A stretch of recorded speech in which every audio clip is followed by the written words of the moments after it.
A strange message had been sitting in the Galactic archive for over 100 years. It was short, broken, filled with static, but it always said the same thing. Do not land on Earth. Stay away. Earth has monsters. They are not what they seem. But nobody listened. The galaxy had grown proud. Civilization spread across thousands of stars. The Galactic Union believed in science, not old warnings. The last war was 300 years ago. Peace made them blind. Safe made them soft. And Earth, it was a ruined planet. A backwater world, once full of humans, now full of silence. Most said Earth had died in its own wars. Nuclear weapons, climate collapse, starvation. Humans were brave, yes, but they were gone now. At least that's what everyone believed. Until Commander Krell stood up at the council meeting and smiled. He was tall, strong, and proud. A soldier of the Trayloc Empire, one of the most feared empires in the galaxy. His armor shined gold, his voice echoed in the chamber. This message is a joke, Krell said. A myth. There are no monsters on Earth, only dust and bones. The council murmured. Some agreed, some looked uneasy. A small elder from the Yenar race raised a hand. Commander Krell, many warnings have come from Earth. Different voices, different times, all with the same words. Are you sure you want to go there? Krell laughed. I do not fear ghosts, he said. I will send scouts. If they find nothing, we will take Earth for its resources. We waste time fearing shadows. No one stopped him. Within a day, a sleek silver dropship left Krell's war cruiser and entered Earth's orbit. The ship had 6 elite scouts, all armed, all trained. They joked during the flight. Hope we find some bones, one said. Maybe an old tank we can turn into scrap, another laughed. The pilot guided the ship down into a once human city. The buildings were broken, roads cracked. Plants grew through metal. No signs of life. The scouts spread out. One had a scanner. No life signs nearby, he said. Just ruins and wind. Another picked up a child's toy from the rubble. Creepy, she said, but nothing dangerous. They laughed, relaxed, until one of them screamed. The group ran to his location. His weapon was on the ground, his helmet camera still recording, but he was gone. Not a single trace. The team leader froze. Where did he go? He asked. No blood, no sound, just a broken wall behind where he stood. Maybe he fell, one said. No, look at the ground. The dust isn't disturbed. The second scout vanished 10 minutes later. This time they saw it, or at least they thought they did. A shadow moved across the alley. Fast. Too fast. Like smoke with claws. No footsteps. No sound. The third scout fired his weapon. The blast lit up the area, but hit nothing. Fall back, the leader shouted. Back to the ship. They ran. One limping, one crying. But only 2 made it. They sealed the dropship doors and sent a message to orbit. Commander Krell watched the footage. The video showed only one thing before it cut out. A shape behind the scout. Too large, too strange. Its eyes glowing red, its mouth smiling, then static. Krell's smile faded. He called the bridge. Did we get any scan data? The technician replied, confused. Nothing, sir. No movement, no life forms. The scanners picked up only wind. Wind does not kill soldiers, Krell growled. The surviving scout was unconscious. They placed her in stasis. Her vitals were unstable. Her mind seemed broken. She kept whispering the same words in her sleep. It watches. It waits. It plays with us. The next day, the council demanded answers. Krell stood again, this time less proud. There is something, he said.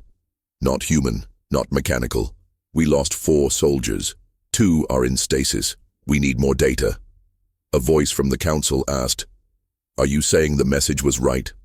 Krell did not answer. Instead, he called for more troops. He selected a new team, bigger, smarter, equipped with drones, scanners, and motion detectors. They landed in the same place. This time they stayed in tight formation, eyes on all directions. Nothing happened for the first hour. Then their drones started to vanish, one by one. No alerts, no damage, just silence. "Return now," Krell said through the comms. But it was too late. The leader of the second team screamed over the radio. "It's everywhere. We see it, then we don't. It knows we're here. It's playing with us." And then the signal ended. Only static. Krell stood at the front of the command ship, his fists clenched. The crew behind him was silent. On the main screen they saw the ruins of the city again. A dust storm began to rise, but inside the storm they saw something new. A tall figure, not human, not animal, moving slowly. Its shape was hard to describe, changing, twisting, like it didn't belong to one form, but it was walking toward the camera. "Shut it off," Krell ordered, but the technician's hands froze. "Sir, it's not a camera feed." "What do you mean?" Krell asked. It's outside our ship. That feed is from our own hull camera." The bridge filled with panic. Krell ran to the window, looked down toward Earth. Nothing, just clouds. But then the clouds began to move. Upward, far below, deep in the ruins, another message started to broadcast.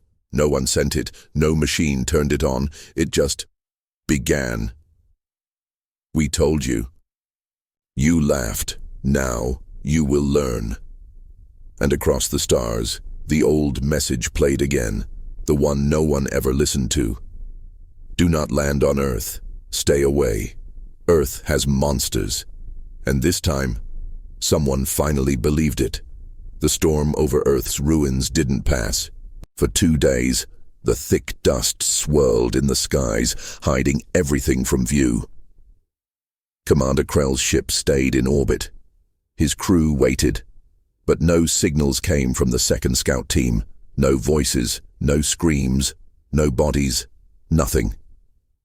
Just silence. Krell walked across the command bridge, watching the empty screen. "They were the best," he said. "Trained in 20 planets. They faced fire beasts on regular and survived. But now they vanished like dust?" The technician shook his head. "Still no trace, Commander.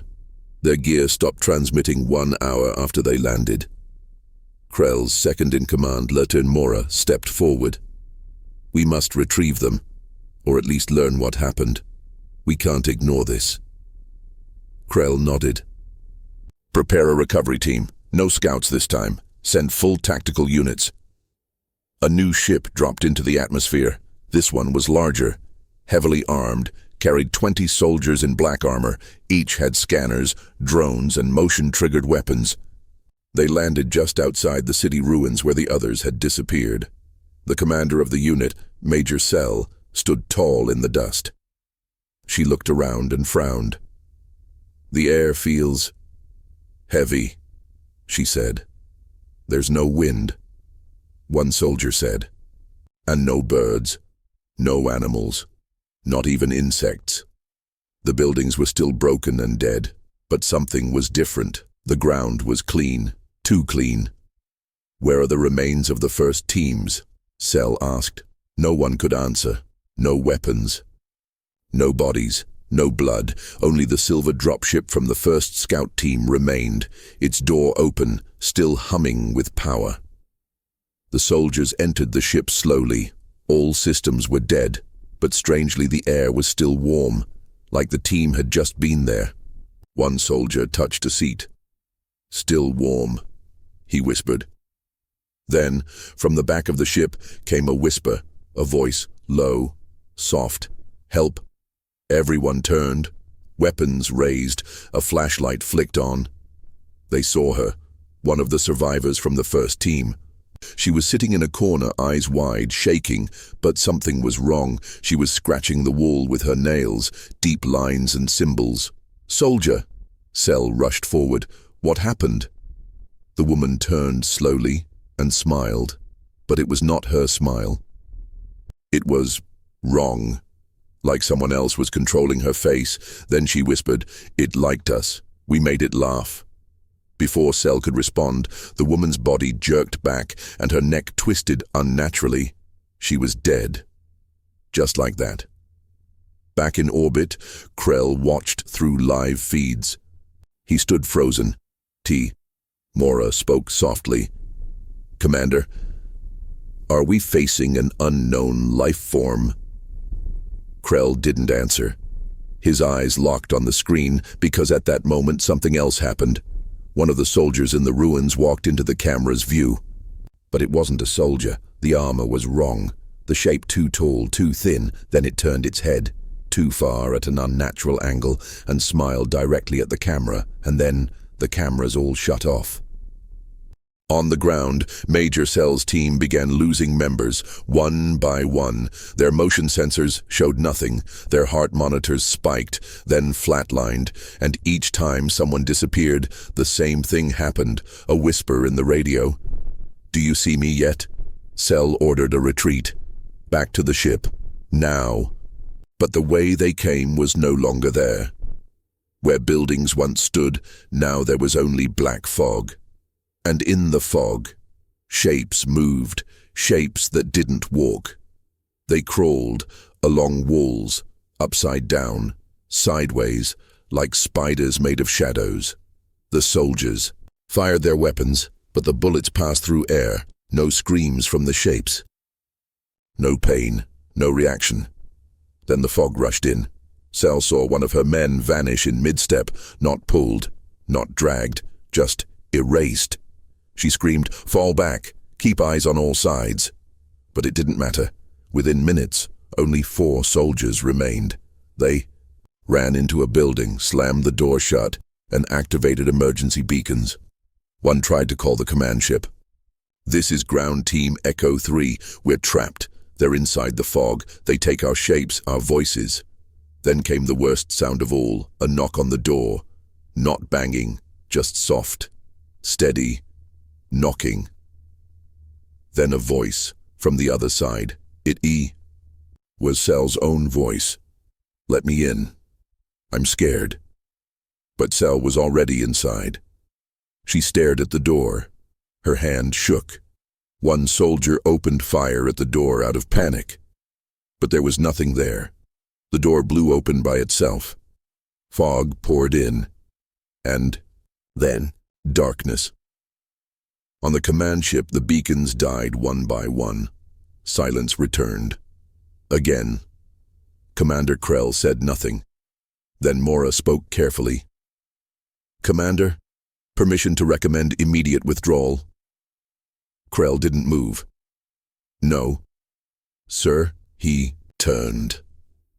"For the first time in Trelog history," Krell said, "our enemies do not fight us with weapons. They fight us with nothing, no bodies, no signals, no trace, and we fall. I must understand." He called for an emergency science team. "If this is a new species, we must learn. If this is something else, we must prepare." He turned to Mora. "We're not dealing with war anymore," he said. "We are dealing with fear." Far below, in the city ruins, the fog moved again. This time it formed a shape, a tall figure with long arms, eyes like fire, and no mouth. It looked up at the sky, and it smiled without lips. Far across the stars, the message had spread. "Earth has monsters. Do not land." It was ignored, then feared. Now it was studied. The Trelog Empire had lost 2 full teams. 26 trained soldiers gone. No bodies, no footage. Only flickers of shadows and broken whispers. Still, other empires didn't believe it. The Zernak Coalition, a proud species known for hunting the most dangerous beasts in the galaxy, laughed when they saw the reports. Their leader, High Chief Var, smashed a goblet on the table. "Ghost stories," he roared. "You call yourselves warriors. You let wind and fog defeat you." Krell, silent and angry, didn't respond. Var leaned forward. "Let my hunters show you how real warriors handle shadows. If there is a beast, we will bring its head." He didn't ask for permission. Within a day, a Zernak hunter ship broke through Earth's atmosphere. It carried 8 warriors, each over 7 feet tall, covered in dark red armor made from the scales of monsters they'd killed.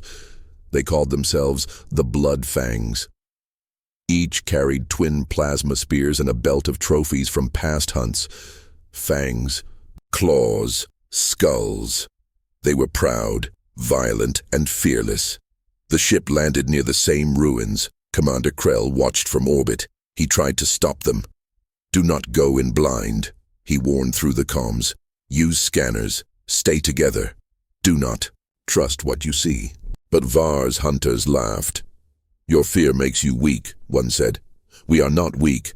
The Bloodfangs marched into the ruins. No wind, no birds, no sound. But they laughed. "Where are these earth monsters?" one growled. "Maybe we'll find rats."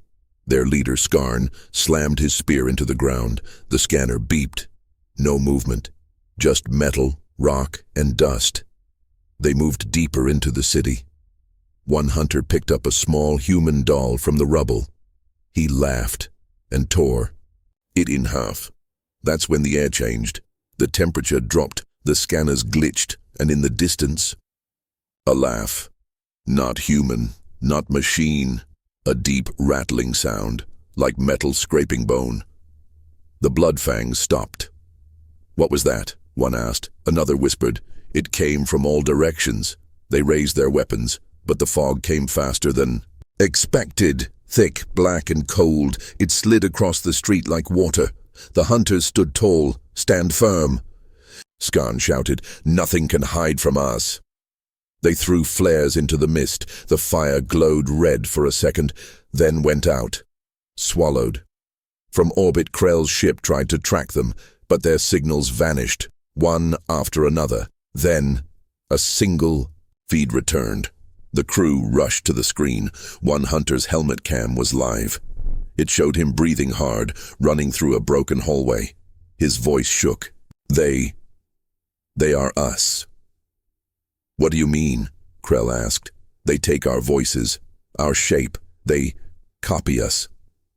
Then the feed turned. The hunter aimed his spear down the hall, and the crew saw it, a second version of him, same armor, same weapon, standing perfectly still, smiling. Then it ran at him. The feed cut to static.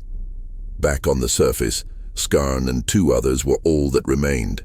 They had taken shelter in an old stone building. Doors were locked. Traps were placed. One hunter was bleeding, his armor slashed open, but not by claws, by something sharp, something that understood where to strike. "We can't win," the wounded one gasped. "They're not animals. They're smarter." Skarn cursed. "We are hunters. We never run." But then a voice came from the corner. Skarn froze. It was his own voice. "We are hunters. We never run." He turned and saw himself, grinning. The copy lunged. Krell watched the last feed. He saw a glimpse of Skarn falling, then nothing, all gone, again. For hours, the command bridge was quiet. Finally, Krell spoke. "We are facing something worse than war. Something ancient, something playful." Lati Mora whispered. "Why playful?" Krell answered slowly. "Because it never kills fast. It watches. It mimics. It lets them scream." Mora's hands trembled. "What do we do now?" she asked. Krell looked down at Earth, his voice low and cold. "We call the Archivist." Few people in the galaxy knew of the Archivist. He lived alone on a dying moon, surrounded by books, scrolls, and forbidden files. He was old, too old, and no one trusted him, but he remembered things no one else did. When Krell arrived in person, the Archivist didn't look surprised. "I know why you've come," he said. Krell asked one question. "What is on Earth?" The Archivist opened a dusty book. He spoke slowly. "Long ago, when humans still ruled Earth, they created things. Not machines, not weapons, ideas, living ideas, born from fear, pain, hate, born from stories. Stories Yes, the archivist whispered. They believed in monsters so strongly that some became real, not flesh, not metal, but shadows, smoke, thought. Krell stared. That's impossible. The archivist closed the book. Impossible things are the ones that live longest. On Earth, the fog gathered again, and this time, it wasn't alone. Figures stepped out of it, not human, not alien, shapes with no face, eyes that glowed, smiles that stretched too wide. They stood among the ruins, waiting, watching, and one whispered through the wind, "Send more." It was the first time anyone came back. A ship landed. On the outer edge of the Earth ruins, far from the black fog, a single figure stumbled out, armor cracked, eyes wide, mouth open, but no sound came from his lips. He was from the first scout team, one of the soldiers everyone believed was dead. His name was Callan. Commander Krell was there in person to meet him. Medics rushed in. Scanners showed his body was intact. No wounds, no poison, but something had changed in his mind. He didn't blink, didn't flinch, he just sat there, shaking. Dr. Haas, the fleet's top mind expert, tried to speak to him. "Callan, you're safe. Tell us what happened down there." No reply. She held up pictures of his team, of the city, of the ship. Still nothing. Then she whispered, "What did you see?" Suddenly, Callan moved. His hand grabbed a pen and started drawing on the table. Not letters, symbols, sharp shapes, circles inside lines, eyes drawn over and over again. Krell leaned in. "What do these mean?" he asked. Callan finally looked up. His lips trembled, and one single word came out. "Watcher." Krell froze. The medics looked confused. "What's a watcher?" Mora asked. Dr. Haas whispered. "Something he fears. Something he thinks is still watching him." "But from where?" Mora asked. "We scanned his body. No trackers. No bugs." Krell looked at the drawing again, a circle with hundreds of tiny eyes, all looking out. He said slowly, "He thinks it followed him off Earth." Callan was moved to a sealed room on the command ship. No windows, no mirrors, no screens, only walls, for safety. But during the night, the guards watching his room heard something. Scratching, soft whispers, and a voice, not his, that said, "You looked back." They rushed inside. Callan was still sitting, staring at the wall, but he had drawn something again, a perfect map of the entire ship, every room, every person, every name. The guards gasped. How does he know this? He shouldn't. He'd only arrived hours ago. Later that day, one of the guards stopped showing up. They found his body in the supply bay. No wounds, just empty, like his mind had been wiped clean. Eyes open, mouth twisted, in terror. And on the wall behind him, scratched in with nails, "Do not see it. It sees you first." Dr. Haas begged Krell. He must be quarantined. Whatever touched him down there, it's not done. It's still in him. Krell nodded. "No. One goes near him, no contact, no access." But it was too late. Callan was already drawing again, and this time he drew faces. Krell's face, Mora's face, the archivist, even the face of Var, the Zernak hunter who never returned, and under each face he drew a black eye, watching, always watching. Suddenly, every screen on the ship went dark. The lights flickered. For 1 second, the ship's cameras caught something strange, a figure in the hallway. No face, just a shadow. It stood still, didn't move. Then the cameras blinked and it was gone. Krell gave the order, "We're leaving orbit now." The engines roared to life, but they didn't move. The pilot screamed, "Something's holding us." "What do you mean?" "I don't know, it's like gravity."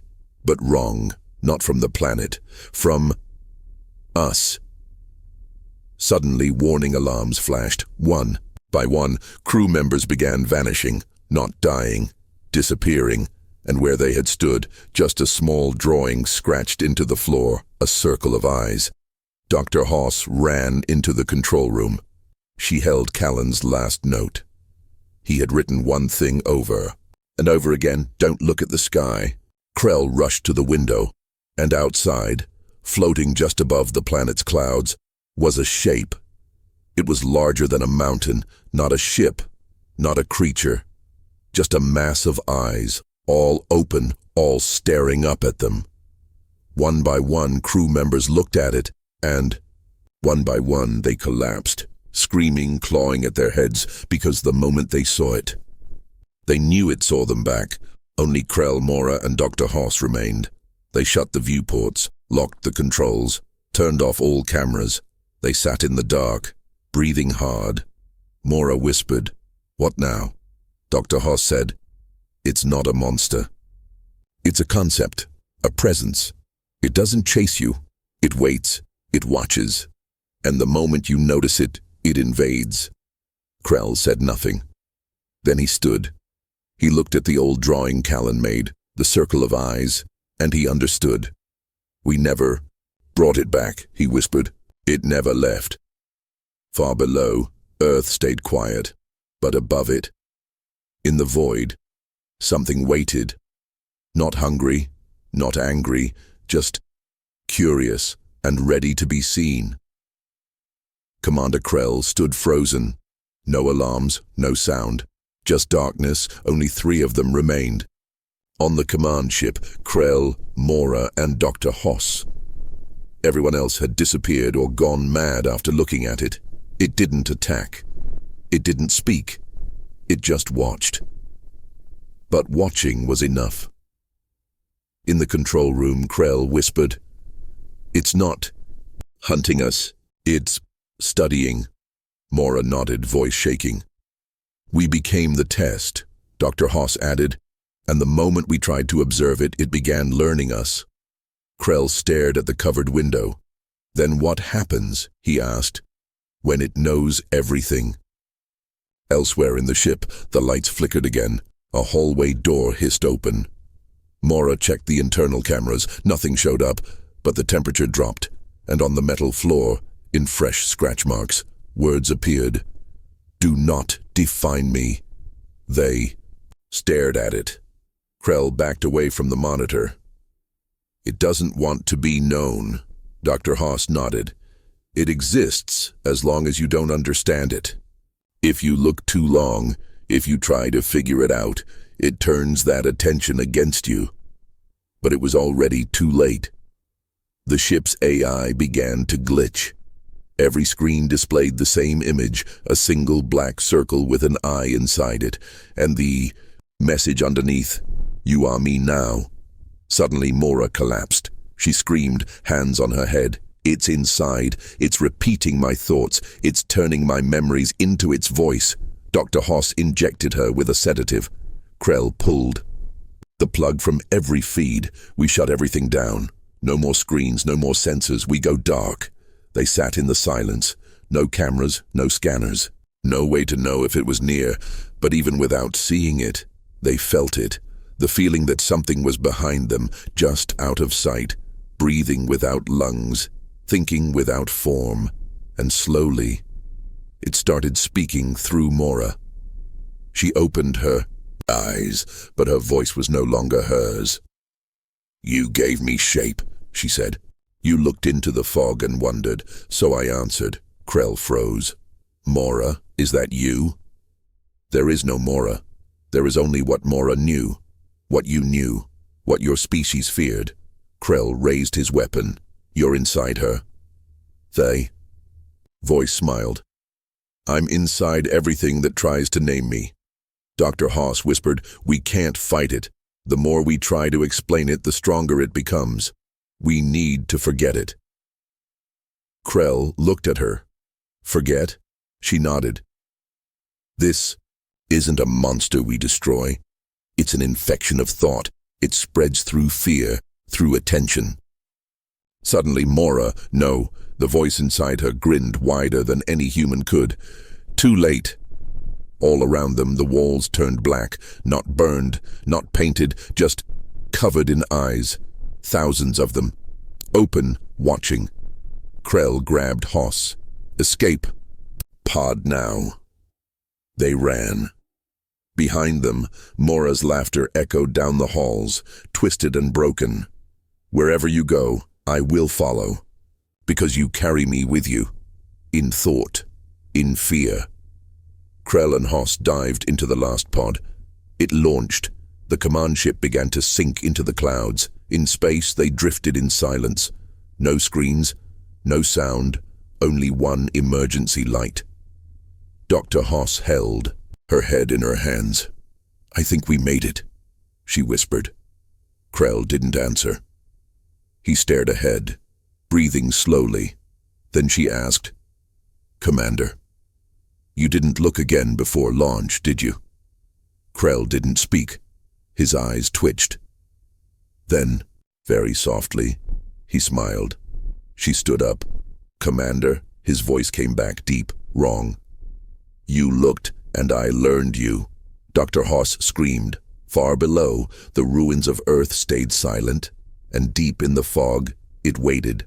No name, no rules, only one truth. The more you try to understand it, the more it understands you. The escape pod floated through deep space, silent, cold. Only Dr. Hoss remained inside. Commander Krell had changed. His body was still there, but his mind wasn't. He had become a puppet, a shell for something ancient, something that watched, something that remembered. Hoss had no weapons, no tech, no screens. She sat in darkness, waiting, counting seconds in her head, trying to think of nothing, because the more she thought about it, the more she felt it crawling into her brain. Forget, she whispered. Forget everything. But she couldn't, because it remembered her. Hours passed. Then the emergency beacon pinged. A rescue ship arrived, a small science vessel from the outer sector, led by Captain Brax, a four-armed Krellaki who knew nothing of Earth's ruins. They pulled her in, scanned her body, found nothing.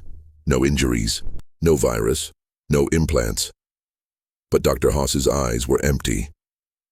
Did you see something out there? Brax asked gently. She looked at him and whispered, Don't ask. Don't listen. Don't think. Brax frowned. Why? She stared straight ahead. Because it listens better than you do. The science vessel took her to the central outpost, a massive floating research station near the edge of the Perinet Nebula. Thousands of alien minds lived there.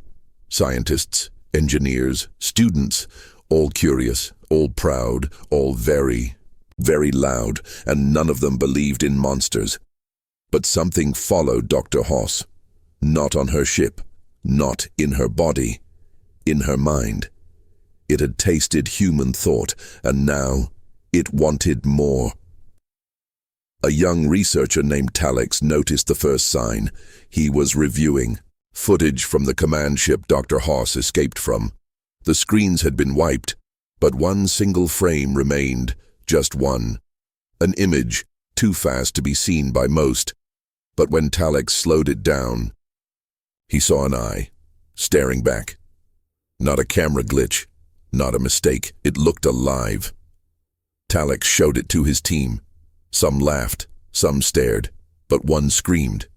And she didn't stop screaming. Her mind shattered in seconds. Brax tried to quarantine the image. Too late.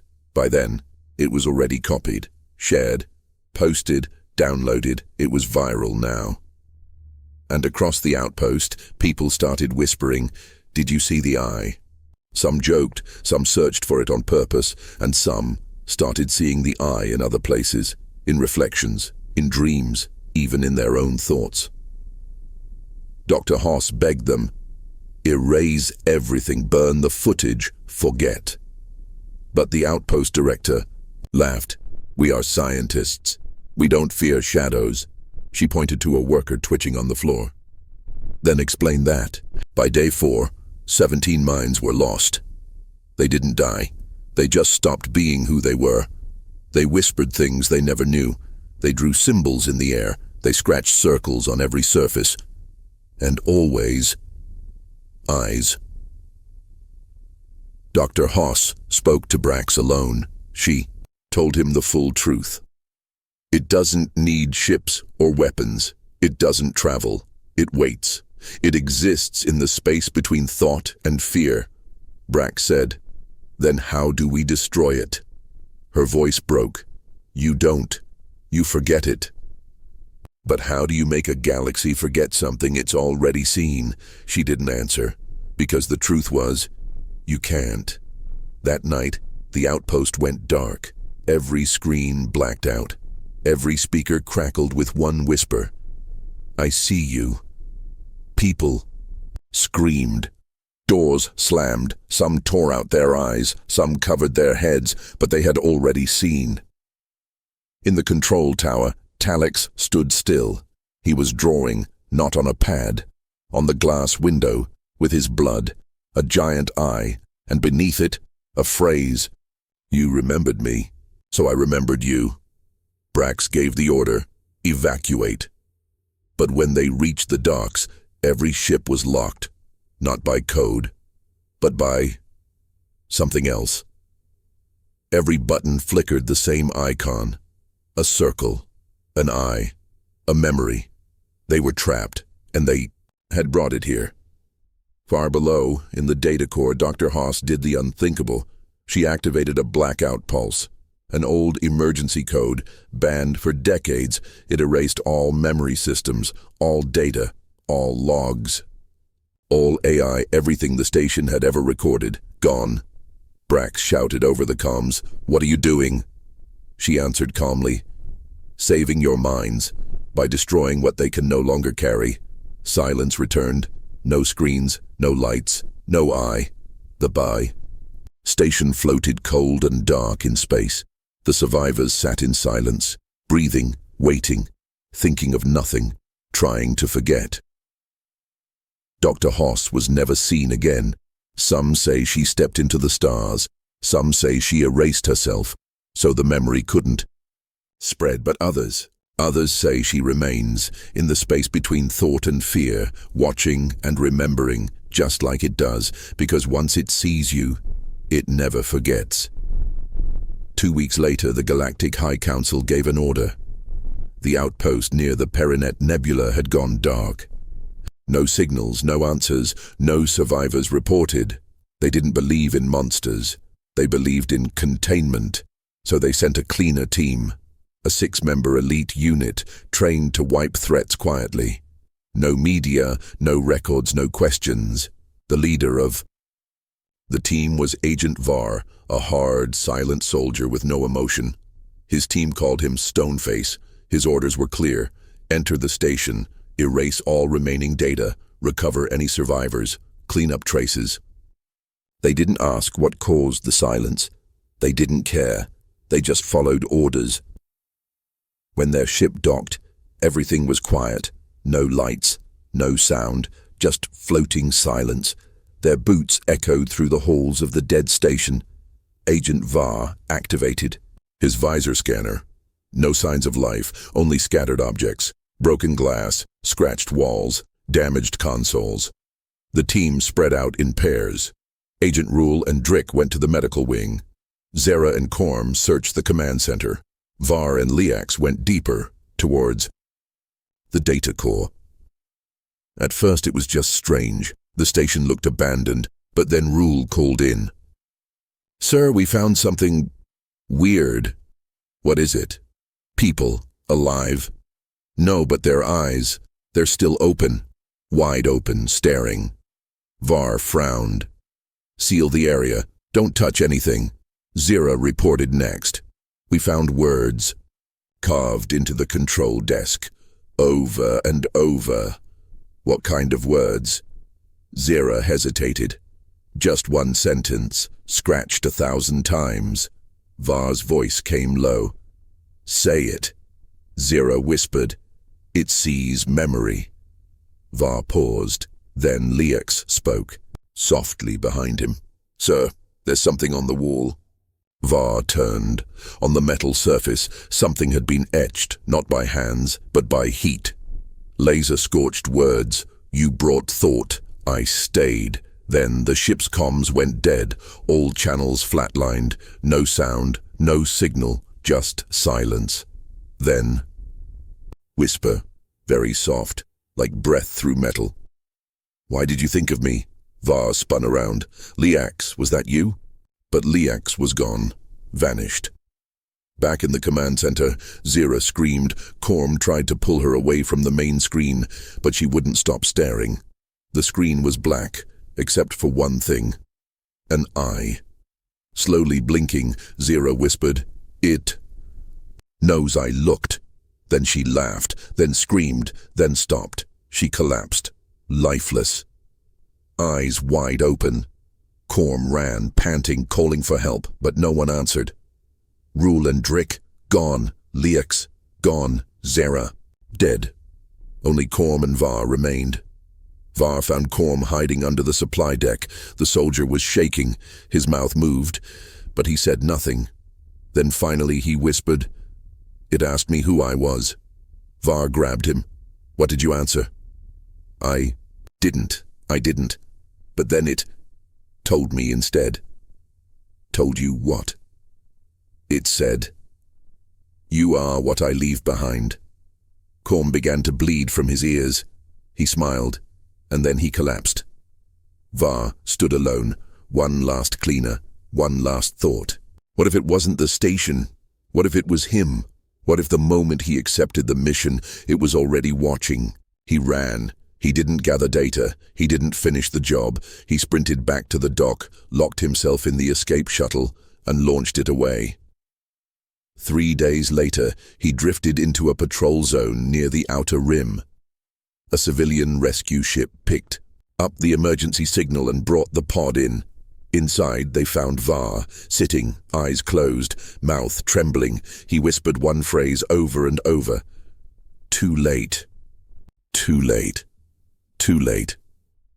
The rescue crew tried to calm him, but one medic leaned in and asked, "What was too late?" Var opened his eyes. There was nothing behind them, just emptiness. "The moment I knew its name," he said, "was the moment it learned mine." He never spoke again. The rescue team went silent afterward. No one knows why, because after that day, all 5 crew members vanished. Their names were wiped from the registry. No records remained, and somewhere, between the stars and silence, something opened its eye and remembered them all, because the warning was clear. Don't think of Earth's monsters. Don't study them. Don't even wonder about them, because if you do, they will wonder about you. They tried to destroy it. They sent bombs. They wiped data. They burned stations. But it never lived in machines. It never lived in flesh. It lived in minds, and it had already spread. The galaxy still didn't believe in monsters. But it didn't matter anymore. Because now, the monster believed in them.